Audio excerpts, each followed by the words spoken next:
waan salaam dhamaan saaxiibada ku xiran channelkeen aad ayaan idinkaga mahadcelinaa sida wanaagsan aad ula socotaan muuqaalada martan soo dhigo soo dhawaada saaxiibayaal maanta waxaan rabaa inaan idin wadaago xog aan kaga hadli doono taariikh nololeedka jilaaga caanka ah Fardiqan kaasoo maalintii shalay u dabaaldegay sanad guurida dhalashadiisa 48aad haddana waxaan idin wadaagi doonaa xog iyo xaqiiqooyin u gaara jilaagani lagu magacaabo Fardiqan balse intaan ugu dagalin muuqaalkii waxaan ka codsanaynaa channelka soo birto subscribe saarto haddii uu muuqaalku cajab geliyo like noo saar laagtu adigu dib kuguma aha anigu waxay noo tahay dhiirigelin waxaa yeelay waxaa laga yaabaa saaxiibo badan inuu gaaro muuqaalkeena wixii ra'ayi qabto comment hoos inoogu rabsi share kale oo la wadaaga asxaabtaada soo dhawaada saaxiibayaal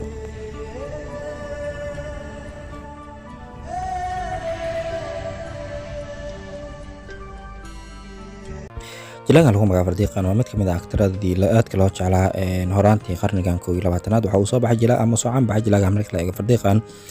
dhamaadkii qarnigii 20aad markaan eegno jilaagani Fardiqan waxa uu dhashay 8 Maaj sanadii 1974 da'diisu waxa weeyaan 48 jir waxa uu ku dhashay magaalada Mumbai ayuu ku dhashay welina waa uu degan yahay saaxiibayaal markaan eegno jilaagani abihi waxa lagu magacaabaa Farusqan waa mid ka mid ah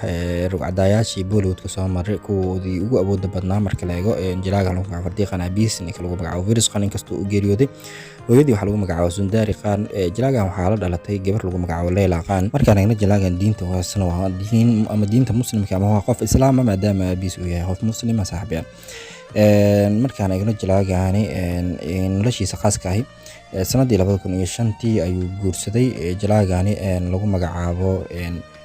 Fardiqan gabar lagu magacaabo Natasha Madavani waxaana dhashay tirshad bilsamaadkii caan ahaa jirta taasoo lagu magacaabo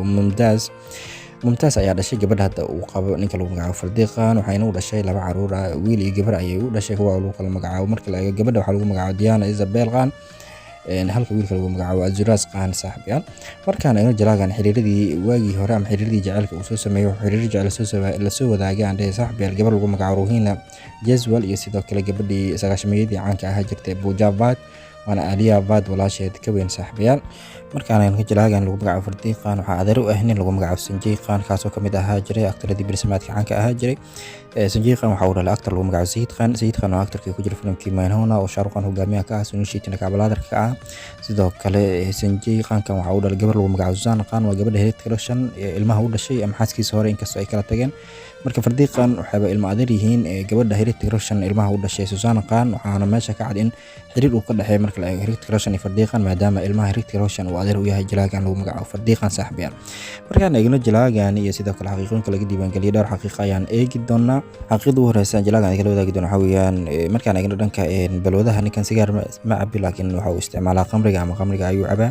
xaqiiqooyinka laga diiwaangeliyay waxaa kamid ah ninkan waxa uu soo caan baxay ama filimkiisii ugu horeeyay uu sameeyay waxa weeyaan waxa lagu magacaabo Biram Agan waxaana la daawaday sanadii 1998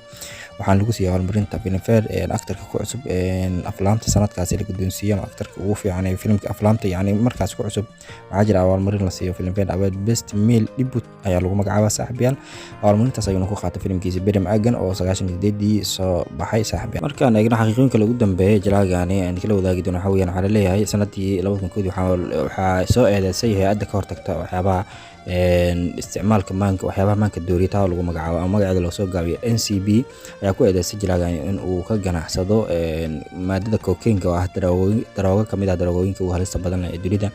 laakiin markii dambe eedeyntaasi waa ay ku fashilmeen ama waa lagu waayay wax dambiya jilaaga lagu magacaabo Fardiqan saaxiibayaal xaqiiqada ugu dambaysa jilaagan kala wadaagi doona waxa weeyaan saaxiibayaal waxa uu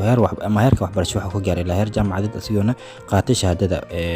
business management saaxiibayaal markaan eegno jilaagan iyo aflaamtiisa ay Soomaalidu aad ku jeceshahay ama aflaamtu sameeyay Soomaalidu jeceshahay waxa kamid ah filim lagu magacaabo Hey Baby oo 2007 soo baxay No Enter oo 2005 soo baxay Janishan oo 2005 soo baxay Vida oo 2004 soo baxay oo 2000 soo baxay iyo sidoo kale filimka lagu magacaabo